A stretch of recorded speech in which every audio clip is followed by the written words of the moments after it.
कुछ लोग होंगे जो भक्तिमान होंगे, घना एवा हो जो मीराबाई छे, नरसिंह मेहता छे, ये क्या है, वो कौन सी कैटेगरी में आते हैं? वो भक्त की कैटेगरी में आते हैं। कुछ लोग कर्मनिष्ठ होते हैं, जो मानव सेवा एज प्रभु सेवा। घना लोग भक्ति करता हो कि भगवान नु नाम लेवू अने भगवान नी सेवा करवी, ई भगवान सेवा। कुछ लोग कर्मवान होते हैं, कुछ लोग भक्तिवान होते हैं, और कुछ लोग जन्मजात वैरागवान होते हैं। उनके मन को संसार स्पर्श कर ही नहीं सकता। तमे ने धरार पेणावो ने, घणाय तमे समाजमां एनो जेनो मन वैरागी होय एने धरार संसाરમાં નાખવામાં આવે ને તોય કોઈ પણ ક્ષણ આવે અને એ સંસારમાંથી પાછો નીકળી જાય। क्यों? क्योंकि उसका चित्त ही वैरागी है। उसको तुम जबरदस्ती संसार में लाओगे तो भी वो संसार में टिक नहीं पाएगा। क्यों? क्योंकि उसका मन वैरागी है। तो कुछ लोग कर्म से भगवान को पाते हैं, कुछ लोग भक्ति से भगवान को पाते हैं, और कुछ लोग वैराग्य के रास्ते से भगवान को पाते हैं। कर्मनी धारा, भक्तिनी धारा અને વૈરાગની ધારા, આ ત્રણ અલગ અલગ ધારાઓ છે, પણ અંતે તો ઈ નારાયણને જ મળે છે। અંતે તો ઈ નારાયણને જ મળે। કોઈ કર્મ સેવા, માનવ સેવા, પ્રભુ સેવા ઈ કરીને ભગવાનને પામી લે, કોઈ ભક્તિ કરીને ભગવાનને પામી લે, અને કોઈ વૈરાગવાન જીવ હોય એ સંન્યાસમાં વૈરાગ જીવનમાં ભગવાનને પામી લે। તમે જે પણ રુચિ, અહીંયા હજારો લોકો બેઠા હશે, આમાંથી કોઈ કર્મવાન હશે, કોઈ ભક્તિવાન હશે, કોઈ વૈરાગી જીવ હશે। તમે જે પણ મન અને હૃદયને લઈને આવશો અને આ કથા શ્રવણ કરશો ને, આ ભાગવતજી તમને ઈ પ્રમાણેનું ભાથું પીરસશે। ભાગવતજીની અંદર કર્મની ધારાઓ છે। કર્મવાન લોકોને કર્મની મીમાંસાના સૂત્રો મળી જશે, ભક્તિવાન હૃદયના લોકોને ભગવાનની ભક્તિ કેમ કરવી એના સૂત્રો મળી જશે, અને વૈરાગવાન લોકોને આની અંદરથી જ્ઞાનનું ભાથું મળશે। તમે જેવું પણ ચિત્ત લઈને આવશો, ભાગવતજી તમને એવી રસોઈ પીરસશે। कर्म, भक्ति, वैराग चीज तो एक ही है, लेकिन तुमको जैसा चाहिए ना वैसा इसमें से आता रहेगा, रस आता रहेगा, आता रहेगा, आता रहेगा। અને જમવાની જ વાત નીકળી તો તમને કહી દો, પ્રસાદ,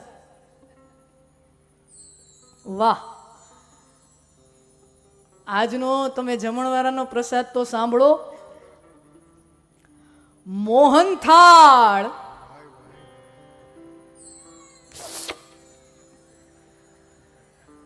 દાળ, ભાત, મિક્સ શાક, પૂરી, ફૂલવડા, છાશ, અથાણું, પાપડ, ભયો ભયો, વાહ। એટલે આજનો આ પ્રસાદ, એટલે બધાએ આ પ્રસાદનું નામ લીધું ને, કરતાલ ધ્વનિથી આજના દિવસના ભોજનના દાતા કેશવલાલ પરિવાર છે। કેશવલાલ, અમથારામભાઈ, પટેલ પરિવાર બધા એક વખત જોરદાર કરતાલ ધ્વનિથી વધાવી લો। આજની રામ રોટી આ પરિવાર તરફથી છે। खूब खूब साधुवाद। तुम जिस भी भूख से आओगे ना, उस भूख को तृप्त करने वाली ये कथा है।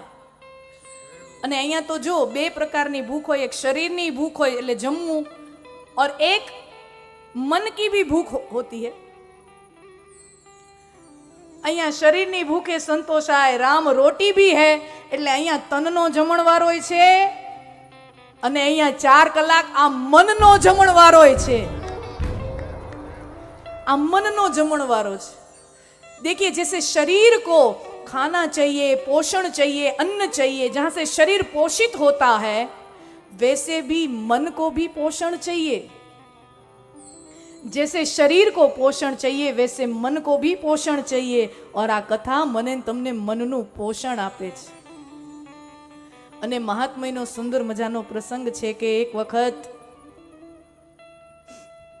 नारदजी 14 લોકની ગતિ કરતા કરતા કરતા કરતા પૃથ્વી લોક ઉપર આવ્યા છે। અને નારદજીને વરદાન હતું, એ કોઈ એક જગ્યાએ વરદાન કહો કે શ્રાપ કહો, એ એક જગ્યાએ બહુ ટકી ન શકે। અને 14 લોકમાં એમની સર્વત્ર ગતિ છે. તો ફરતા ફરતા પૃથ્વી લોક પર આવ્યા અને જુએ છે કે કળિયુગમાં લોકોનું જીવન અત્યંત દુઃખી છે. ઘણા લોકો કળિયુગમાં, દુનિયામાં, સંસારમાં લોકો અનેક રોગોથી પીડાય છે. कलयुग वर्णन आवे छे भागवतना महात्म्य ની અંદર. कलयुग का दर्शन कराते हैं व्यास जी कि कलयुग में क्या क्या दृश्य देखने को मिलेगा. लोगों अनेक प्रकारना दुखोथी पीड़ित हशे, अनेक प्रकारना रोगोथी पीड़ाता हशे. कन्या विक्रय, रस विक्रय, तनया, मातृपितृ, अभक्त, विश्वस्त, जनवंचक, आ बधा अमुक लक्षणों कीधा. कया कया? विश्वस्त, जनवंचक माने तुमने जिस पर अपने प्राण से भी ज्यादा विश्वास रखा होगा वहीं से तुमको विश्वासघात मिलेगा. आ कलयुगનું લક્ષણ છે. विश्वस्त, जनवंचक, जे जन ઉપર તમે જીવ જેટલો વિશ્વાસ મૂક્યો હોય ને ત્યાંથી વિશ્વાસઘાત મળે. આ બધાય આપણે અનુભવ કરેલા જ છે. અને સાચું કહું, વિશ્વાસઘાત મળે ત્યાંથી જ ને, પોતાના પાસેથી જ વિશ્વાસઘાત મળે. નજીકના લોકો જ વિશ્વાસઘાત કરે. કારણ કે ગામના લોકો તો આપણે પહેલેથી જ માનીને બેઠા છીએ કે ગામના લોકો તો છેતરવાના જ છે. એ તો આપણે પહેલેથી જ ધારણા જ છે કે દુનિયા તો ઠગેગી લેકિન મેરે અપને હે વો નહીં ઠગેંગે. પણ જ્યારે ઈ ઠગે ત્યારે આપણને આઘાત લાગે એને કીધો વિશ્વાસઘાત, અને એ પોતાના લોકો પાસેથી જ મળે. માતૃ પિતૃ તનયા, અભક્ત સંતાનો છે એનો માતૃ પિતૃ પ્રત્યેનો પ્રેમ નહીં હોય. રસ વિક્રય, કન્યા વિક્રય, રસ માને જલ, જલ વિક્રય પાણી વેચાતું મળશે. આ બધા અમુક લક્ષણો છે. અસત્ય ભાષણમ, લોકો હળાહળ ખોટું બોલતા હશે. અમુક બધા લક્ષણો કીધા છે કળિયુગના. અને ઈ જોઈને નારદજીના મનમાં વિચાર આવે કે આ અધર્મમાં પીડાતા લોકોને ધર્મનો રસ્તો બતાવે કોણ? અધર્મના અંધકારમાં રહેતા લોકોને ધર્મનું અજવાળું બતાવે કોણ? અને આવું વિચારતા વિચારતા નારદજી ફરતા હોય ત્યાં નારદજી પહોંચ્યા છે વૃંદાવન ધામ. કથા હૈ ભાગવત में, નારદજી વૃંદાવન પહોંચ્યા અને નારદજી વિચરણ કરી રહ્યા છે. ત્યાં પાછળથી એક સ્ત્રીના રડવાનો અવાજ આવે છે. સ્ત્રી દુબળી પાતળી છે યુવાન, પણ એટલું રડે છે, એટલું રૂએ છે, એટલું રૂએ છે કે રડતા રડતા જાણે ચહેરા ઉપર કરચલી આવી ગઈ હોય. દુઃખ એટલું છે કે શરીર જીર્ણ થઈ ગયું હોય. છે યુવાન પણ ઘરડી દેખાવા માંડે છે દુઃખના કારણે. અને એની નજીક બે કિશોર ઉંમરના પુરુષો સૂતા છે મૂર્છાવસ્થામાં. અને એ દેવી રડી રહી છે. નારદજી અહીંયાથી પસાર થાય અને સ્ત્રીની નજર પડે છે કે અહીંયાથી કોઈક મહાપુરુષ પસાર થઈ રહ્યા છે. અને સ્ત્રી પોકાર કરે, ભો ભો સાધુ ક્ષણ તિષ્ઠ ચિંતામપી નાશય. હે સાધુ પુરુષ, હે મહાપુરુષ, એક ક્ષણ માટે ઊભા રહો. હે મહાપુરુષ, एक क्षण माटे उभा रहो. कीधु 1 मिनट उभा रहो. देखिए ये भी बहुत बड़ा विवेक है. हाँ, कथा कितना बड़ा विवेक सिखाती है. मोटा माणस नो टाइम, महापुरुषोनी क्षण અને અનાજની કણ એને વેડફાય નહીં, એને વેસ્ટ ન કરાય, એનો બગાડ ન કરાય, કારણ કે એ બહુ કિંમતી હોય. મોટા માણસની ક્ષણ અને અનાજની કણ એને વેસ્ટ ન કરાય, બહુ કિંમતી છે. હા, બાકી જે હાવ નવરો લાલ હોય એ તો અમે ફોન આમ કર્યા રાખતો હોય, એને તો ટાઈમ જ કાઢવો છે. એના ટાઈમની વેલ્યુ નહીં. પણ જે મહાપુરુષ છે, મોટા માણસો હોય, એનો ટાઈમ કિંમતી હોય, એનો ટાઈમ વેસ્ટ ન કરાય. ભો ભો સાધુ ક્ષણ તિષ્ઠ ચિંતામપી નાશય. એક ક્ષણ માટે ઉભા રહ્યો, 1 મિનિટમાં મારું કામ કહી દઈશ. નારદજી ફર્યા અને જુએ છે એક દેવી એક સ્ત્રી મને બોલાવી રહી છે. નારદજી આવ્યા. વદ દેવી સવિસ્તારમ સ્વસ્ય દુઃખસ્ય કારણમ. હે દેવી, આપ કોણ છો? આપનો પરિચય આપો. શું કામ રોવો છો? શેનું દુઃખ છે? અમુક નારદજી પ્રશ્ન પૂછે છે. અને હવે સ્ત્રી એનો પરિચય આપે. દેખીએ, પુરાણોની કથા સાંભળવાની એક રીત છે, એની એક મજા છે. પુરાણોમાં વ્યાસજીની એક વિશિષ્ટ શૈલી છે.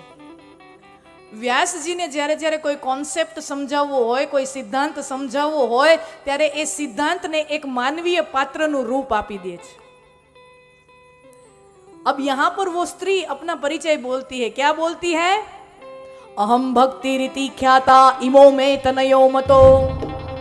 મારું નામ ભક્તિ છે, હું નારાયણની ભક્તિ છું, વિષ્ણુની ભક્તિ છું, અને આ બે પુરુષો જે સૂતા છે એ મારા બે દીકરા છે.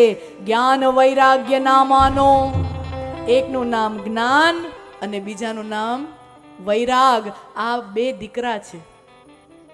शास्त्र क्या कहता है? भक्ति मां है, ज्ञान और वैराग्य उसके संतान है. અને અહીંયા શું કીધું? જ્ઞાન વૈરાગ મૂર્છામાં છે. અને ભક્તિ કેવી છે? છે ખરી, પણ કેવી છે? દુબળી પાતળી, જીર્ણ થઈ ગયેલી, અડધી જીવતી અડધી મૂવી, એવી જીર્ણ અવસ્થામાં છે ખરી, જીવતી છે, પણ કેવી છે? આમ જ્ઞાન વૈરાગ્ય મૂર્છા. व्यास जी क्या संकेत देते हैं कि कलयुग में ज्ञान અને વૈરાગ્ય લોકોની અંદર મૂર્છા અવસ્થામાં છે. હા, આપણા બધાની અંદર જ્ઞાને છે, વૈરાગ્ય છે, આપણી અંદર ભક્તિ છે, પણ એ કેવી અવસ્થામાં છે? મૂર્છિત અવસ્થામાં છે. અને ભક્તિ એ છે, ભક્તિ ન હોય તો આવડું થાય?